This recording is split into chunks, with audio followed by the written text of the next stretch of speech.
السلام عليكم ورحمة الله وبركاته. غزوة أحد كانت يوم السبت 7 شوال سنة 3 هجرية من بعد غزوة بدر بسنة واحدة بس. كان جيش المسلمين بقيادة النبي صلى الله عليه وسلم، وجيش المشركين كان بقيادة سفيان بن حرب. كانت تاني غزوة كبيرة يخوضها المسلمين مع قريش. أما بقى عن أسباب غزوة أحد، فكان أهم سبب من أسباب غزوة أحد هو نصرة المسلمين في غزوة بدر، وازدياد قوة المسلمين وتهديدهم لطريق قريش التجاري لبلاد الشام، وشكلوا تهديد كبير جدا لنفوذ قريش في شبه الجزيرة العربية. عشان اقتصاد قريش كله كان قائم على رحلتين الشتاء والصيف. راح صفوان بن أمية وعبد الله بن ربيعة وعكرمة بن أبي جهل لأبي سفيان عشان يطلبوا منه الفلوس اللي جمعها من الرحلة الأخيرة بتاعة القافلة، وكان وقتها 50,000 دينار عشان يستعدوا لمواجهة المسلمين. ووافق أبو سفيان. جمعت قريش في الوقت ده 3000 مقاتل مع الأسلحة بتاعتهم و700 درع، وكان معاهم 3000 من البعير و200 فرس و15 ناقة علشان النساء يركبوا عليها علشان تشجعهم وتفكرهم باللي حصل في غزوة بدر. وكان خالد بن الوليد قائد الفرسان مع عكرمة بن أبي جهل، وأما قيادة اللواء فكانت لبني عبد الدار. وفي أثناء المشركين ما كانوا بيستعدوا للغزوة، طلب أبو سفيان من العباس بن عبد المطلب أنه يشارك في الحرب ضد المسلمين، فرفض، وأخبر النبي صلى الله عليه وسلم بالخطر اللي بيهدده. فقال له النبي صلى الله عليه وسلم: رأيت والله خيرا، رأيت بقرا تذبح، ورأيت في ذباب سيفي ثلما، ورأيت أني أدخلت يدي في درع حصينة. المقصود بقى هنا بالبقر اللي تذبح هو عدد الصحابة الذين يقتلون، وأما بقى الثلم اللي بيحصل للسيف فهو إصابة أحد من بيت النبي صلى الله عليه وسلم. وقامت فرقة من الصحابة بحراسة النبي صلى الله عليه وسلم، وكان على رأسهم سعد بن معاذ وسعد بن عبادة وأسيد بن حضر، وفي مجموعة من الصحابة تاني حرست المدينة من جوه. وكانت خطة المسلمين في الوقت ده إنه يخلي الجبل بتاع أحد في الخلف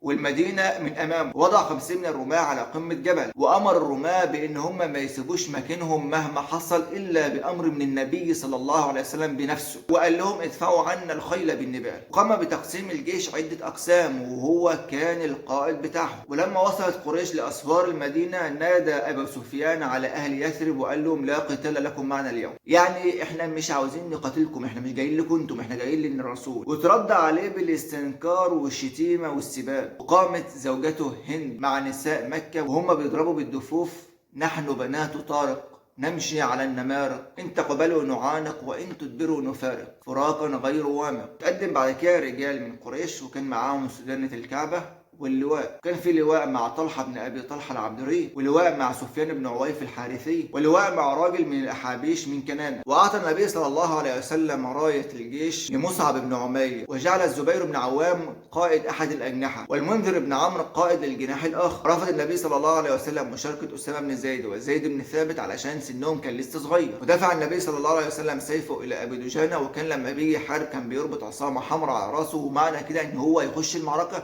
يقاتل حتى الموت. وكان بيمشي يتمخطر كده بين الجيش. وقال النبي صلى الله عليه وسلم في حق: إنها لمشة يغضبها الله عز وجل إلا في مثل هذه المواقف. بدأت المعركة بعد هتاف النبي صلى الله عليه وسلم في قوم إن هم هيبدأوا المعركة، واستطاع المسلمين قتل أصحاب اللواء من بني عبد الدار. وفي الأثناء دي انتشر المسلمين في شكل كتائب مفرقة، واستطاعت نبال المسلمين أن تنال منهم، وأصابت الكثير من خيل مكة. وتدريجيا كده بدأ جيش مكة إن هو يلقي أدرعته وأسلحته علشان يبقى خفيف وهو بيهرب. وفي الأثناء بقى ما كانوا بيهربوا صاح الرماه المسلمين: الغنيمة الغنيمة، وساب 40 واحد من ال50 اللي كانوا الرسول صلى الله عليه وسلم وقفهم أماكنهم ونزلوا عشان يلموا الغنيمة. في هنا بقى خلاف لأمر النبي صلى الله عليه وسلم لما قال لهم: لا تتركوا الأماكن إلا بأمر مني. خالد بن الوليد بقى في الوقت ده واقف لسه مستني، وعكرمة بن أبي جهل ثابتين من غير ما يتحركوا. وفي هجمة مرتدة سريعة كده أطبقت الأجنحة على وسط المسلمين، وتمكنت مجموعة من جيش مكة الوصول لموقع النبي صلى الله عليه وسلم، حتى أشاع أنه قتل النبي صلى الله عليه وسلم. وعند الطبري قال: لما هجموا على النبي صلى الله عليه وسلم تفرق عنه أصحابه، وأصبح النبي صلى الله عليه وسلم وحده ينادي: إلي يا فلان، إلي يا فلان، أنا رسول الله. واستطاع عتبة بن أبي وقاص الوصول للنبي صلى الله عليه وسلم وأن يخبطوا على راسه حتى كسرت خوذة النبي صلى الله عليه وسلم. واستطاع عبد الله بن شهاب أن يحدث قطعا في جبهة النبي صلى الله عليه وسلم. واستطاع عبد الله بن كمنة أن يكسر أنف النبي صلى الله عليه وسلم. وفي هذه الأثناء لاحظ أبو دجانة حال النبي صلى الله عليه وسلم فانطلق فانطلق إليه وانكب عليه، فكانت النبال تقع على ظهر أبي دجانة، وبدأ مقاتلون آخرون يهبون لنجدة النبي صلى الله عليه وسلم، منهم مصعب بن عمير وزياد بن السكن و5 آخرون من الأنصار،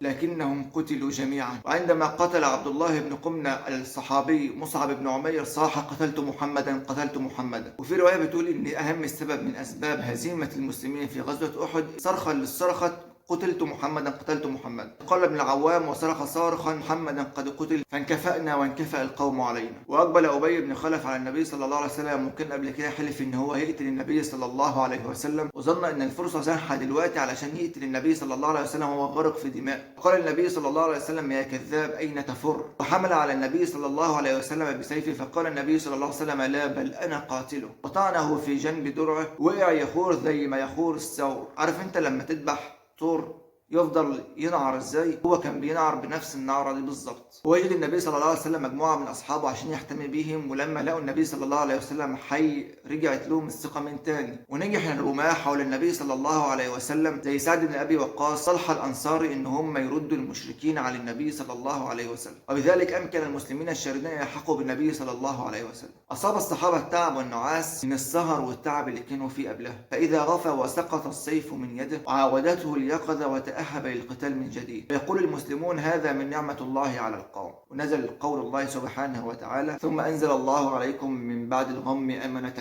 نعاسا يخشى طائفة منكم وطائفة قد أهمتهم أنفسهم يظنون بالله غير الحق ظن الجاهلية يقولون هل لنا من الأمر شيء قل إن الأمر كله لله يخفون في أنفسهم ما لا يبدون لك يقولون لو كان لنا من الأمر شيء ما قتلنا هاهنا